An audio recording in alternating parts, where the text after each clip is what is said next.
Hey there, and welcome to the Catching Up with Casey show, where we talk about anything and everything that has to do with building cohesive, vision-driven teams. I am Casey Watts, school impact strategist and the host of this show. Now, if you are here, then you inevitably are an instructional leader who wants to make change happen, even when change seems impossible. And you can do that if you have cohesive, vision-driven teams that have done clarity work. They know exactly where they're headed and how they're going to get there. These teams have done identity work, and they've built their self and social awareness skills. And they have done collaboration work, and they know how to move beyond faux collaboration to get to true collaboration where change happens and where people get on board. I'm so excited to bring to you conversations that help you to do exactly that. The work that needs to be done to build cohesive, vision-driven teams. Now, with all of that said, let's dive into today's conversation.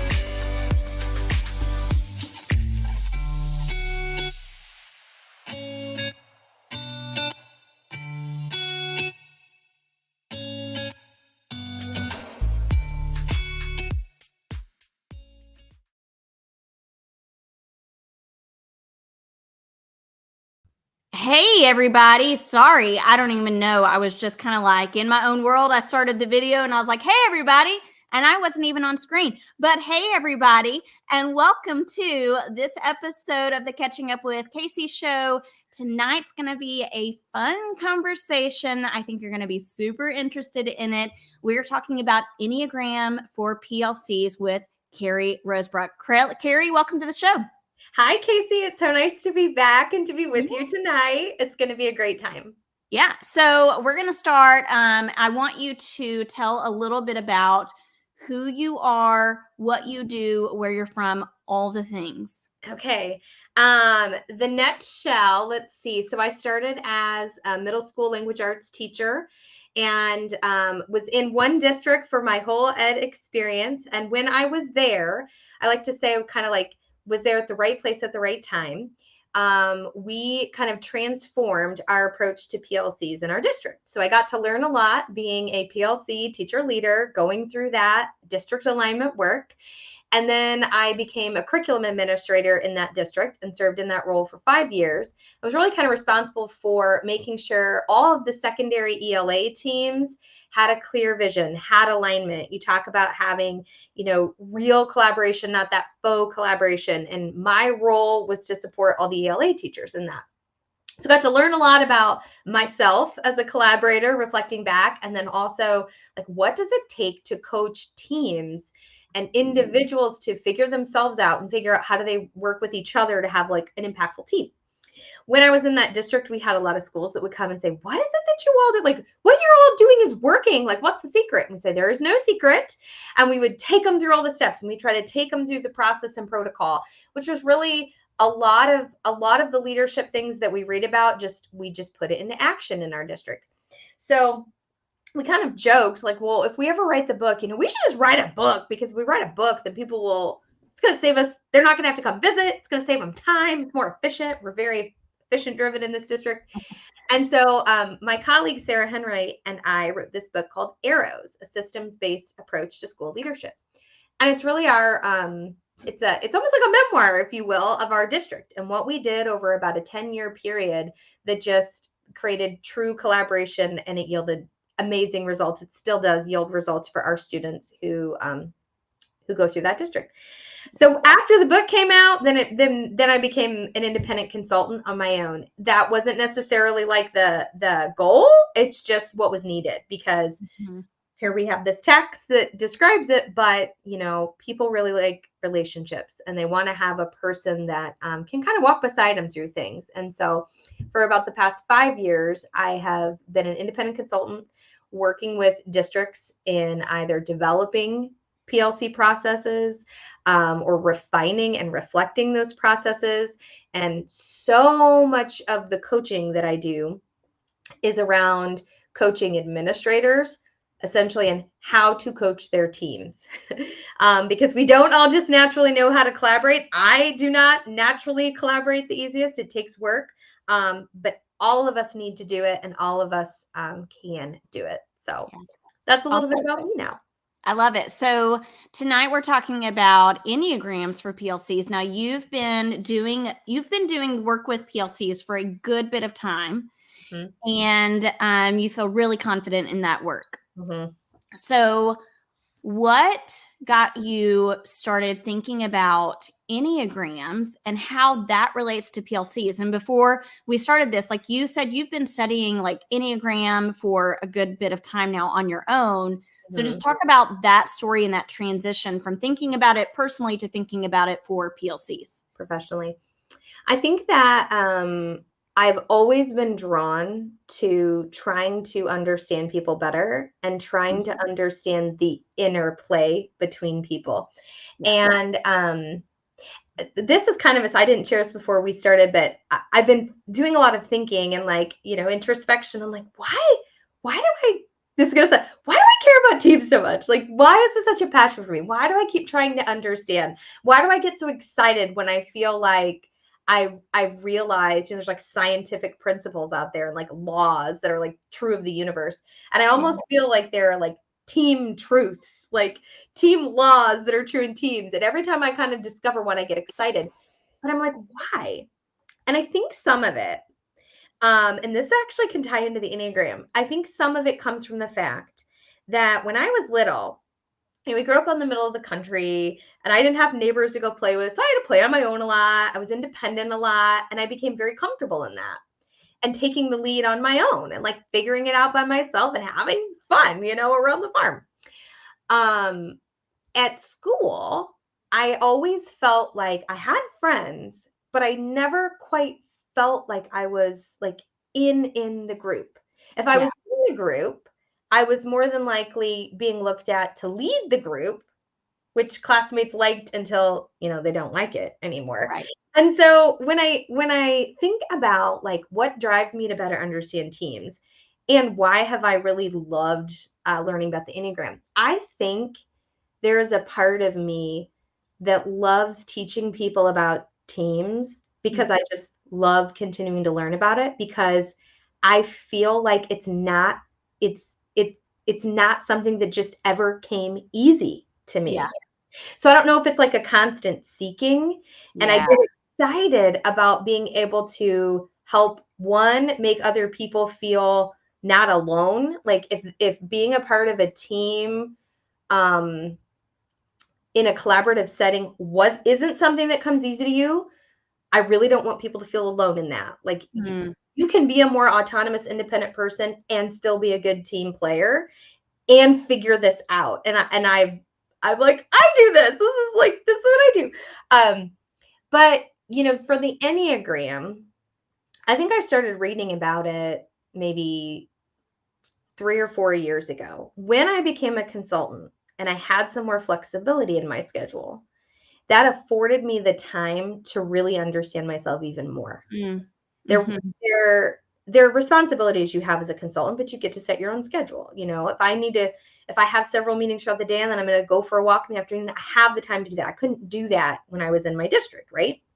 So I always make sure I want to do my own internal work as much as I can so that I can show up the best that I can for my teams. If I'm not processing myself and understanding what makes me regulated or dysregulated, or what I lean into, or what parts of my personality or how I interact with people, if I'm not aware of my natural tendencies, when I'm trying to facilitate a team, I'm an 8, and we can I'm sure we'll talk about the types, but I can take over too quickly, and I'm not supposed to do that in my role now, right? Yeah. So if I don't do my own reflective learning work, I can't show up the way that the teams that I support now need me to. So as I had more time, Enneagram was just one of those things I started listening to.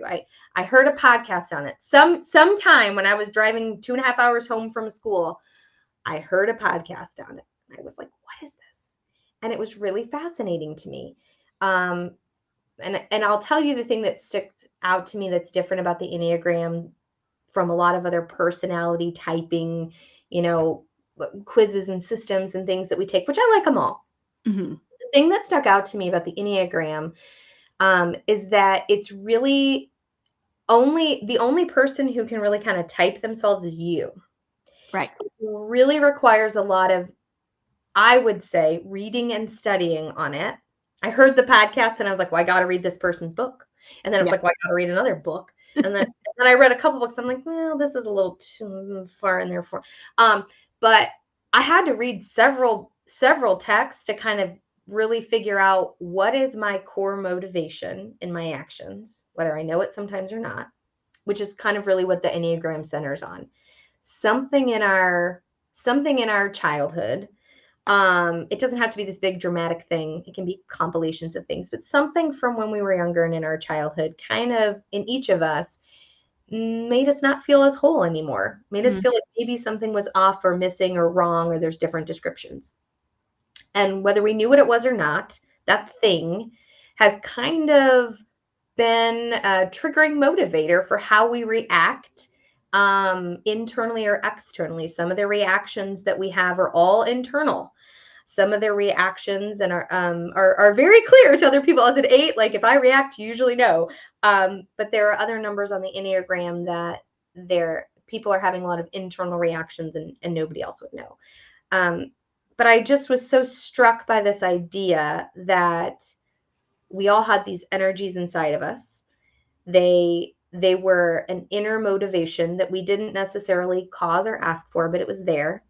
And through better understanding the different types and the different energies, and maybe our natural type or energy, we could better obviously understand ourselves, but then we could show up in the healthy form when we were with other people. And I know we'll probably talk through some of these details too. I'm just like saying all this stuff and I haven't even, this is what the Enneagram is, but I love it. And then I just think when I started studying it and reading about it, you just, I don't know, maybe when you start focusing on something, you see it happen, it just starts popping up everywhere. Right. I started seeing it everywhere. And why did I want to connect it to PLCs is because I hadn't seen anybody do it yet. I was like, here's this thing that like, I'm pretty sure we're all like looking at and studying, going, Enya, whating, and like we're learning about, but I hadn't seen anybody make that connection directly to education yet. And so I thought it would be fun. Yeah. So that's what I did. I love it so much. And you're right. And it's kind of like, so you're talking about how it just starts to pop up everywhere in life. It's like when you're driving down the road and you're not looking for a certain color of car, a certain kind of car, but once you start recognizing, oh, hey, there's a white Honda Accord, then you're going to start seeing it again and again because you're hyper aware of it, right? Yes. Whereas otherwise, wouldn't even cross your mind. You wouldn't even be looking out for it.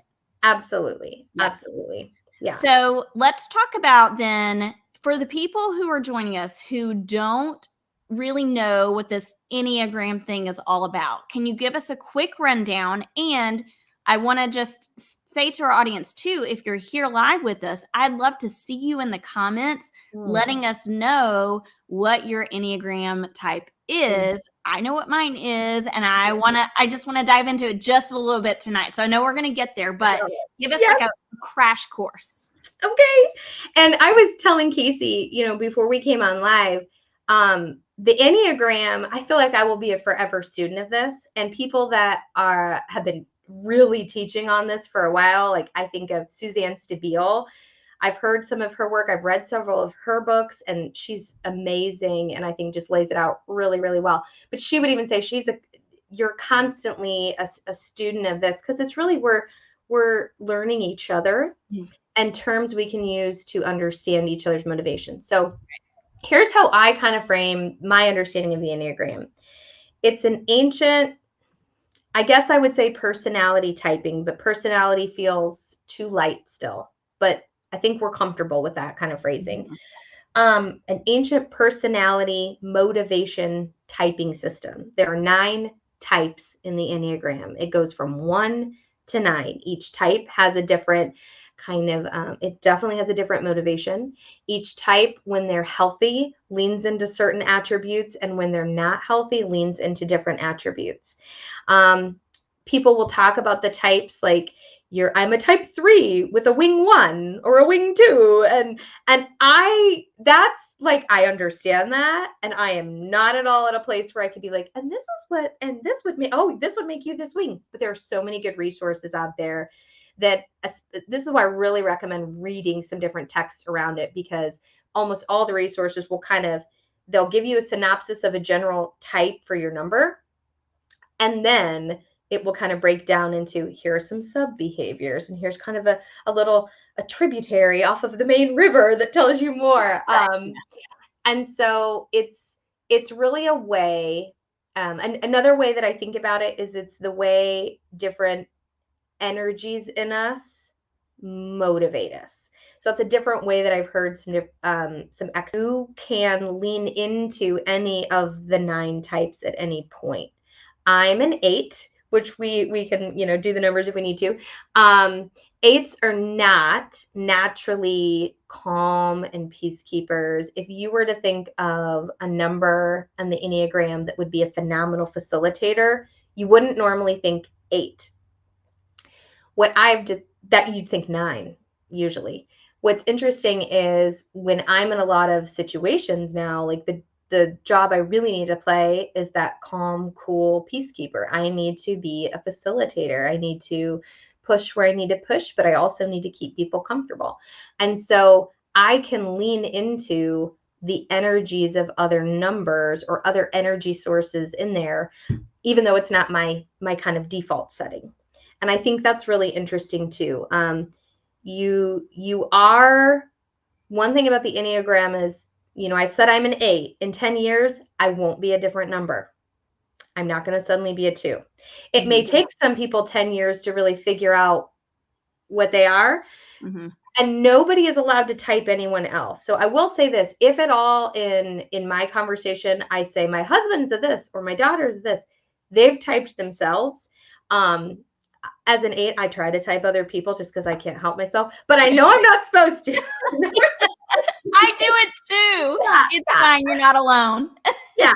And why I think it's so crucial is you aren't typed by your actions or your thoughts. You're typed by an inner motivating drive. Mm-hmm. And so that's where it's like nobody but you can really know. Like I do some things that are very 3-like, but what motivates a 3, I'm like, that's not my motivation. Yeah. It's over here. So it's interesting. Yeah. So we have a couple of people in the comments. Hey, Rebecca. She said, I have no idea what mine is, but I'm intrigued. Listen, dig into it because you will become even more intrigued. It's not like the more I dig into it, the more interested I am, Yeah. And then Jen is here. Hey, Jen. And she said, my type because we're the same one. Yeah. Oh, you're a 1? Casey's a 1? So I'm not a 1. Oh. We're a 3. You are the same one. Yeah, we're the same. We're the same Enneagram type. So I am an Enneagram 3, wing 4. Mm-hmm. And I used to think for the longest time, I was like, oh, I'm Enneagram 3, wing 2. But as I've studied it more, I've realized, that is not the case. So you're absolutely right. Like as you study it, you definitely can notice like what you are and what you are not, even after having taken assessments and things. Yes. And I think in a beginning, if somebody's like, I have to read a book to figure it out, I do think that I have a blog post. You can read a blog post and pretty quickly be like, sounds like me, doesn't sound like me. Or you can take an assessment or a quiz, and it's gonna be fairly accurate for you. Mm-hmm. But the thing that is interesting is as you give yourself the space to read about it or listen about it, in podcasts and things, the more you can study it, the more I think you're giving your inner self space to be honest with not how you act necessarily, but what motivates you to act. Yeah. So, should we do a very quick, here are the 9 types? Yes, absolutely. Okay. And if I'm currently looking at Casey as we record, but if I switch to a different tab on my computer, you guys will still think I'm looking at you, but Okay, That's cool. right. All right. So We have here's no a real quick fast. I'm just gonna buzz through the 9, and the names that I give them are what I would give them. You will find that some of the names you might find this name on a different website. You look at a different Enneagram website or a different book, and they call it kind of something different, but they're all kind of under that same umbrella, and so you'll notice that. And the names I tried to come up with would be what I felt would definitely be relevant to a professional learning community, right? Like a teacher, team, and collaboration. So awesome. Type 1, I would call the perfectionist. And so the perfectionist, one of my very best friends, is a type 1, and I've worked with a few type 1s. And actually how some of them present their perfectionism is very clear, and others you wouldn't know it because all the perfectionist talk is internal. So it's really interesting. Their actions, you can't always know a type 1. My cousin just identified himself as a type 1, and I thought for sure he'd be a 7 because he's outgoing and he's gregarious and he's just the life of a party. But that's not what motivates him. So wow, a type 1 is a perfectionist, and what they're driven to be is good. They are motivated to be good, do good. They're very altruistic. If there is a possibility for something to be black and white, with the white being like the right thing, that is what they will go for. They derive a sense of value and goodness out of doing what is right. Type 1s live in the land of should. And so almost in every situation, they have a perceived notion of the right way to do it. Now, their right way might be just their right way, but they think it's everybody's and they can't be like, wait a minute, but no, there's one right way. And so sometimes the type 1 can have some difficulty if they're in a team with somebody else that doesn't meet the high expectations that have been set. The type 1 might struggle if they're on a team and a teammate says they'll do something, but then the person doesn't do it in the timely manner that the 1 thought it should be done in, and that will cause them a lot of stress and anxiety. Like, it's not about not trusting another person, but it is about, if we're going to do something, we should do it right. And they have an internal rubric of what right means. And so that can sometimes play out in interesting ways. I see that play out in interesting ways in PLCs. Sometimes people not a 1 not being as willing to share their work. Maybe a 1 not being as willing to say, hey, will you look this over and give me feedback? Like wanting to keep it very close to their chest until they think it's as perfect as they could possibly get it. Yeah. Because if it isn't, then they think something's wrong with them. And that's not true, but that's how they feel. Right. Yeah. Okay, awesome. Type 2, I would call the helper. So the helper is really motivated to feel love and belonging from other people. And we all want that. But they really, really want it. They're afraid of being alone, unloved, unworthy of the love. And so most of their fulfillment comes from the connection they have with other people. Now, how this can play out in a PLC is, they can be the first to volunteer. They can seem like, I'll do this with you. They can seem like great teammates, and they probably are great teammates. Where it can backfire is sometimes they're volunteering themselves into the ground, and they can't create a boundary. When I think of type 2s, and some people who I know in my life that I love very dearly, who are their caregivers, they're overgivers, and there's sometimes there can be codependency that shows up with the type 2. They can not always advocate for themselves, almost like a fear of because I might be afraid that if I stand up for myself, that will cause disconnection between us. So I may just kind of bury any negative feelings or frustrations I might have. because I'm afraid if I share them, there could be disconnect, and I can't be disconnected from you. So, yeah. Okay, makes perfect sense. A type 3, I would call the achiever. So, the achiever really, I think they want everybody to feel valued and admired. I think that when a 3 is really healthy, they want everybody on top of the mountain. Like, they're bringing you along with them, and we can all do this and we can all achieve.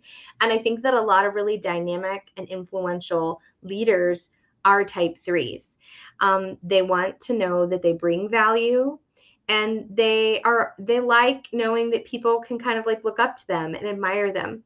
And I don't know in a PLC that this has to be like a admire me and I'm by myself, like don't admire me and alienate me. But I see this playing out where a teacher wants to know that their ideas are good. That like their team, like I shared this idea in the group and everybody, I had the best idea. I shared the best idea. And they get a sense of not just having the best idea, but sharing a good one with other people. It's like they're not trying to hog their success, but they're not afraid of it. And so I think that in a team also, an achiever is going to motivate people. Like, we can do better than this. Like, and or if a team has success, they're not afraid of celebrating it. I see a lot of other people, a lot of other types in the Enneagram would just as soon as never celebrate success because they feel like it would create disconnection.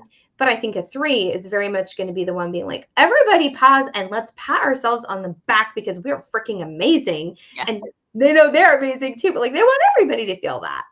So I think that's really great. Sometimes I think 3s can sometimes struggle a little bit with their identity being so tied into value or admiration that if they share an idea that the team doesn't choose, maybe that might hurt extra deeply. If they aren't finding success with different techniques, they might really internalize that as like they are a failure instead of a strategy didn't work. So they have to maybe watch out for that. Yeah. A type 4 is a creative. I call this a creative. I'm pretty confident my son is a type 3. He's 8. So, I mean, there's still time. But like he read through some stuff. He's like, that sounds like me, Mom. Very competitive and very like, go, go, go. And well, another thing about 3s is I think 3s can really kind of, when we're not super, and I'm not a 3, but it's like my second highest energy. So I'm like a 3 cousin. When we're not healthy, we're in a less healthy state. We can be workaholics and we can just keep going and keep going. And I'm going to make it happen. Or I'm going to find another thing. 3s can pile more and more and more. So they have to be really careful of that. But a 4, I would say my daughter identifies as a 4. So type 4s are creative. And they're really kind of motivated to express their individuality and to know and celebrate their uniqueness. A fear, it's interesting. I think 4s have a deeper fear that like everybody else has this thing and they don't have it. Like a thing inside of them. Like there's a deep I don't know if pain is the right word, but like a critical component that they are afraid other people have inside and they don't have it. That can sometimes make them feel flawed from the inside. So to not feel that way, it's almost like a psychological game, a little bit like, okay, well, you know what? If I really am different, if everybody else has this piece that I don't have, well, then I'm going to make it a superpower. And I'm going to be really creative and I'm going to be unique. And I want people to know that I am a creative and that I am unique. Sometimes this can show up in a team as a person who really brings the most creative ideas.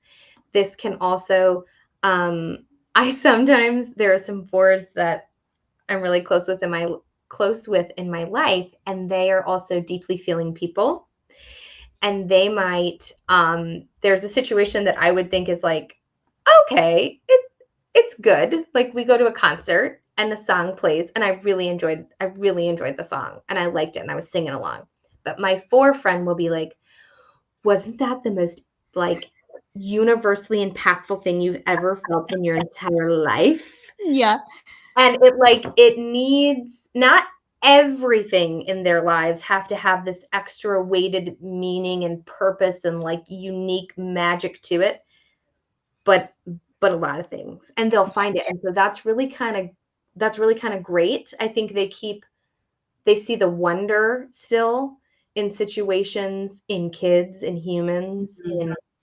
in that like some of the rest of us can't naturally see. Mhm. But that's really, but a thing with a 4 is they can start to self-isolate also, since they feel like, oh, everybody has this piece and I don't. And then sometimes they can kind of go in their little 4 like bubble Yeah. and just live in their creative world on their own. And so we have to kind of pull them out of that sometimes. They come back to us. Yeah. A 5, I would call an investigator.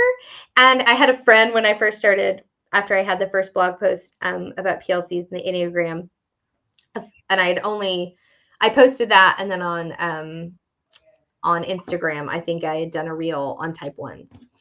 And he texted me and he was like, okay, I'm loving this. My wife and I have studied this for a while. She's a total 1 and you nailed it. That's spot on. I'm a 5 and I can't wait to see what you have to say. And I think that's really funny that my investigator friend was the one that was like immediately being like, okay, Right. I want to know more about Yeah. this. And 5s are very much, they're motivated. They love knowing knowledge. And it's not about being know-it-alls necessarily, but like they really feel a lot of empowerment and comfort in competency and possessing understanding. A 5 would be a person in a team who, if you have the unit already decided and mapped out and you put it in front of them, they need time to study it, ask questions, think critically about it, pick it apart a little bit, and put it back together. We need to give them the space to ask their questions, because they're not questioning from a place of criticism or condescension. They're just trying to understand. And if a 5 is given a task or given something and they don't understand it, and they don't have the space to kind of chew on it and get to their understanding, they will just not do it. They will just like revolt against it and be like, you're not going to make me. So I think there are definitely plenty of people in education and in our PLCs who are type 5s, and we need to save. This is why like trusting teams is important and having norms is important, so that like people can ask their questions, like truly ask their questions, and we not take it personal. Like, Right. isn't it about me? He wants to know. Yeah. One thing about 5s that I think is kind of interesting, I ask a lot of questions. I love to understand how a lot of the different pieces work. But how I know I'm not a 5 is that 5s can sometimes fear being overwhelmed by the needs of others. Like they have a limited amount of energy maybe that they can expend, and it's fine. It's not limited. It's finite in a day, and it refills every day. And too much relational connecting can use up the energy, and so they have to really, I think they can kind of hide in their heads sometimes because of that, and they go to their heads and out of their hearts, because that's more of a protecting thing.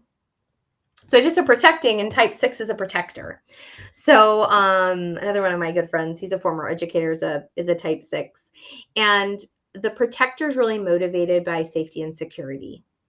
And so this is a person who is going to weigh lots of different options, and kind of the black hat thinker, I would say sometimes, not because they're trying to not have something work.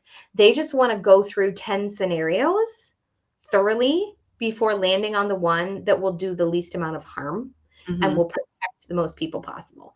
So I think in a PLC, it could be really tough for a type 6 if we're sitting in a team and we're making decisions really quickly, and there's 4 of us and 3 of us are like, yeah, that sounds great. After like 2 minutes of discussion, the 6 is probably like, how we can't decide that yet. We haven't put all of the cards down on the table and we haven't made like an educated decision. We haven't weighed the pros and the cons of each thing. Like, how do we know that what we're about to do isn't going to royally like backfire and hurt us? How do we know if we do this activity or unit or give the assessment or whatever it's going to be, how do we know that we're not going to be in worse shape and there isn't going to be harm caused? So, a 6 isn't about getting the perfect solution, but a 6 is motivated to their damage control in a certain way. I think of if you've ever gone on a vacation with a 6 is going to pack and unpack their car maybe 3 or 4 times until they get all like all of the pieces into like the perfect possible configuration in the back of the trunk. And it's like, We're ready to go now. Yeah. But they're doing it for a reason. I think 6s really appreciate obviously structure, because if what they're seeking is safety and security, predictable structures, times, documents, that makes a 6 feel better. Because you think about collaboration, it's all unpredictable. Like the whole point is to come together and work our way through the unknown. So and I teach a lot about the power of consistent meetings and agendas and norms and all those pieces. Type 6s really need those, and that helps them be more comfortable with the uncomfortable. So type 7s, I would call the optimist. So the optimist, really, I categorize it one way, and then I was on another podcast with a host who's also a 7. She's like, here's what I would say. So then I was like, oh, well, you're a 7. You know better than I do. So I would say they are motivated to avoid fear, sadness. They are afraid maybe of being stuck in pain. That's what she said. She was like, it's not that I can never feel pain, but the fear that a 7 has is that if we go into sadness or pain, we'll get stuck there. Ooh. Yeah, and I thought that was really interesting. So 7s are usually the life of the party. Like they're the optimist. And so it's not that they think that pessimistic things or negative things or outcomes don't exist, but they'd rather just go forward with the next adventure, because that fear, if we look at something that didn't work, for example, let's take it to a PLC, and we look at the results on some type of activity we did or assessment, and we're trying to ask ourselves what worked and what didn't work, to talk about what didn't work, they might be so afraid that it will disrupt the team and we'll get stuck in this focus on negativity of what's not working, that they'd rather actually not look at the results. They might be like, we implemented, we had the conversation, we created a plan, we implemented it, but let's just keep coasting and never look at the results, because if we have to look at something that isn't good, will we get stuck there? Yeah.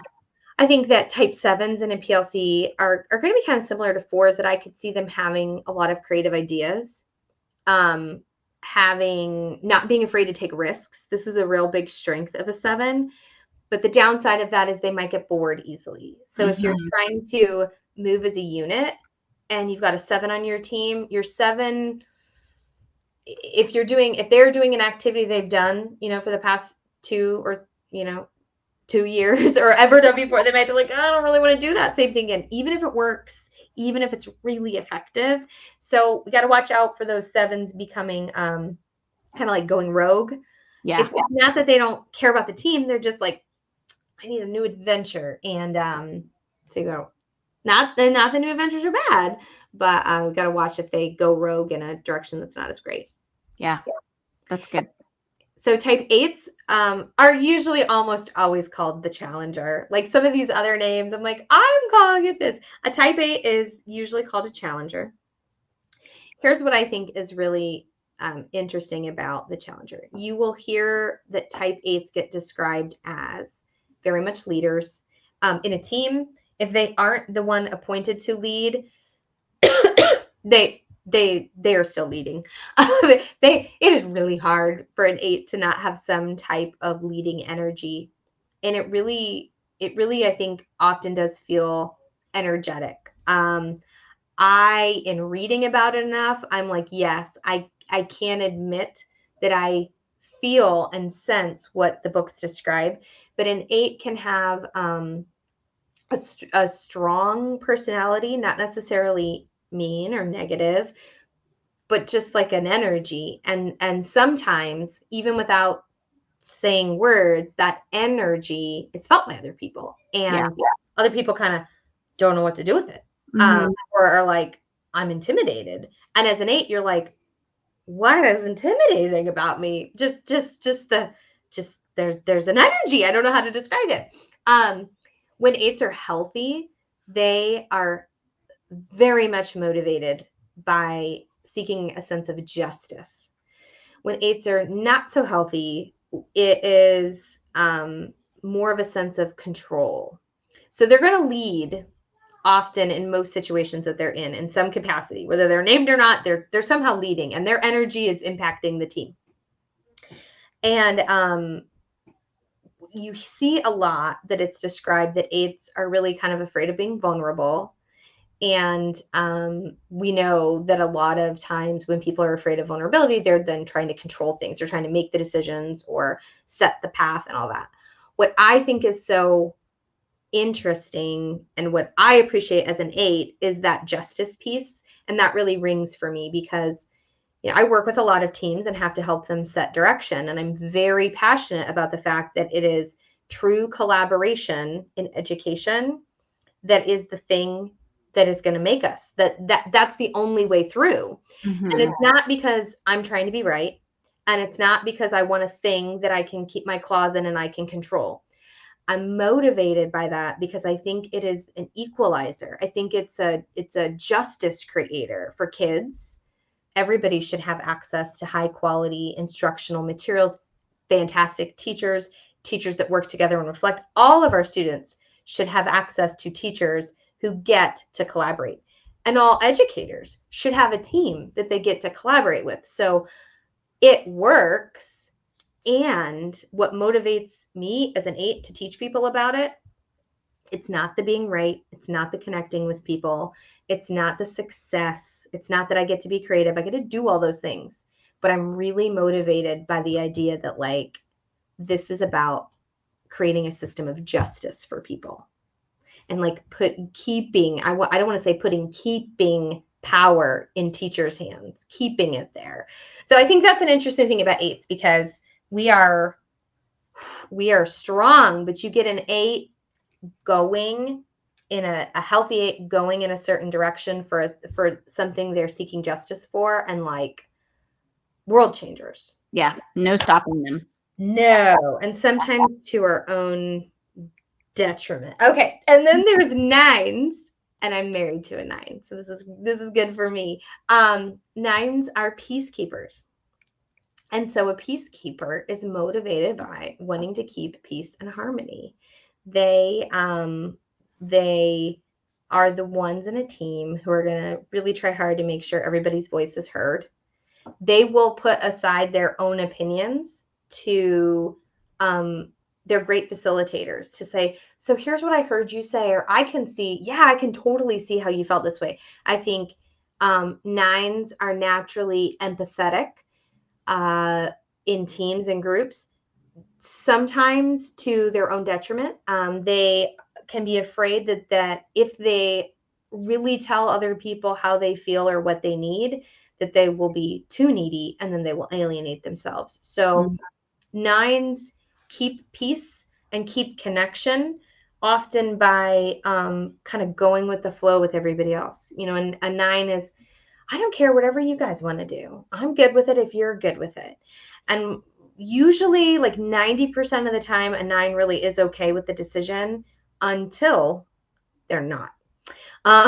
Or until they actually feel a sense of justice kind of gets crossed for them. Like if they feel like they've accommodated for everybody else's thoughts and opinions and decisions in the team for a certain length of time, and then the 9 does say how they feel or what they would like to have happen, and it doesn't get listened to or acknowledged, the 9 can be they can kind of go into battle if they need to. And you may not know it. It may just be like a stubbornness that's in there, or a very much like a withdrawal from the team. But they don't do that often. That's very rare because they do really want peace and harmony and ease, which is really great. But then they can be a little tension avoidant, which gotta have tension in teams. So I was like, oh, we'll do it really quickly. And I was like 20 minutes. But those are the 9 types. Yeah. It's a lot to unpack. And as you're talking, I'm thinking about all of the teams that I work with. And I know that people who are listening, because they work with and facilitate teams, they're probably thinking about all of these different, like for me, I work with probably, I don't know, multiple different teams, right? On a variety of levels. And as do a lot of people, you know, like you have different, just within your organization, it's like a team of teams, and you have multiple teams throughout. Even if it's not a grade level team, it's like a leadership team or even just a committee, right? So you have all of these different teams. And it's just fascinating to be thinking about what, as you said, we cannot assign who, like Enneagram types to people, but you can just notice habits that they have, or you can notice like different, what's the word I'm looking for? Like mannerisms. Like you can just notice different habits or mannerisms that people have and how they react to different situations. And that can kind of give you a clue as to not necessarily exactly what their type is, but how to approach them or how even to pull them into conversations. Would you agree with that? 100%. 100%. And I think it also, when you understand yourself, and then you can start feeling like you're noticing all these things about other people. When your teammate is asking all those questions and won't stop, when you're able to recognize this isn't about you, it's about them trying to fill a need that they have, you don't take it personal. You don't take offense. In a lot of ways, it's kind of like, oh yeah, that totally makes sense why Carl's reacting this. It all makes sense. That's also the other thing. It's like, oh, this all makes sense because Carl's a Carl. Carl should actually have that reaction based on like how I know like he's kind of wired. So then I don't take it personal. And I actually instead can think, oh, I better understand my teammate now. And I can better figure out myself how to phrase a question or present material or communicate more effectively or just meet my teammates' needs. Right. And I'm not taking on other people's behaviors like they're a reflection of me, because they're not. They're Yes, not. absolutely. That's so important to remember. And I just want to reiterate something that you've already said multiple times is the number one person that you can control is yourself, and the person that you can get to know best is yourself. And that has to take priority before we can start analyzing other people. Absolutely. And noticing how we show up, because there is such a great deal of reflection that needs to happen if you're going to support your team as best you can. Yes. And as I've said, like as an 8, and I know I have that energy, you know, that I've since I was little, people have said different, and I not always in a negative way, but I'm just like, nah, no. But I know that. So I know there are different ways that I carry myself when I join a team and I'm supposed to be facilitating. It's just a very different tone I will take, pace that I will take, facilitation style versus if I'm in front of the room and I'm leading and I know I'm allowed to turn a different switch on. But if I didn't understand, there were definitely times when I was a part of a team for most of my 40 years. So I keep saying, I'm like, when I was a part of the team truly, that I didn't know how to manage my 8-ness, if you will. And then I'd push some of my teammates away. And so it helps each of us individually know more what we need. Yeah. Now, very rarely do teams start the year in the way that I feel like would be most appropriate, which is to do some, not just, I don't want to say team building because I feel like that has a different connotation, but really like team analysis and getting to know ourselves first and foremost, and then getting to know our teammates really well. So have you seen, and would you suggest that teams take on the work of digging into Enneagram types at the beginning of the school year? I think it would be very beneficial. I've talked to, there was a educational service center director. He and I were talking earlier late, I guess it would be late last week at this time, right? It's about late last week. And he was recently a principal. We were talking about something else in our call, but he said, by the way, I really loved your Enneagram post. We were starting to look at the Enneagram in my building, and we had done some work around it. And so I knew that, so the short answer, I'm like, yes. And I think that there are principals and school leaders and coaches who are already pulling from it and using it. Not just like, hey, everybody, you're a team full of 3s, read about a 3. I mean, like helping people to better understand themselves. But absolutely, there are a lot of other, there's Myers-Briggs, there's a lot of other types of quizzes and personality things that we can take out there that I think a lot of school teams do use in that kind of a way. Like, hey, let's all look at this resource, better understand ourselves, and then apply it to, and so how does this help us understand each other? And the Enneagram 100% can, and I think like should be used as a tool for that. Especially, I feel like if you are a leader in a building where you have been there for a few years. I don't know if I was a brand new principal or coach in a building, would I out of the gate start with this, because give yourself some time to kind of ease in. Yeah.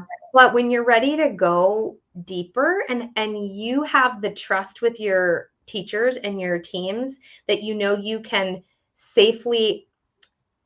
create a safe space where they go deeper in learning about themselves, I think it's really, really helpful and impactful.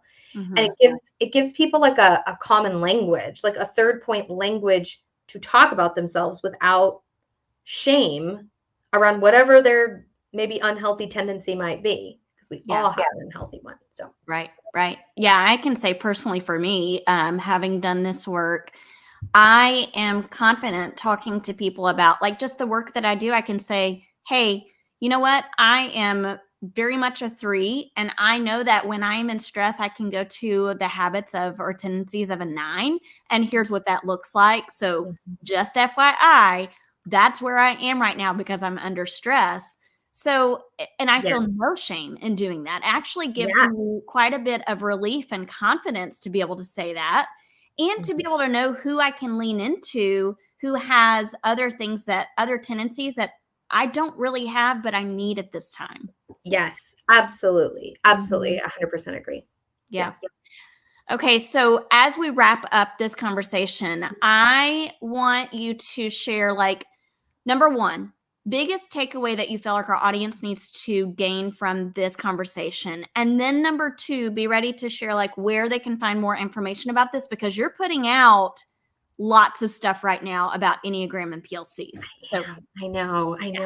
It's super exciting. Oh, that's such a good question. The number one takeaway, you have done such a great job. Even as, listening to the intro too, I'm like, yes, this is all things. It's identity work. And so I think that all of us are happier, healthier individuals when we give ourselves the time and the space to better understand ourselves. And when we give ourselves that space, we create room to love ourselves better. And when we can love and accept ourselves more, we can love and accept other people more. So you you will, when you learn about it, you, like you've said, you will notice tendencies and behaviors and things in other people. And that's fine and that's good, and you'll show up better for them. But it's really it's really like a gift to give yourself to do some love work, if you will. So Yes, it is yeah. a gift, 100%.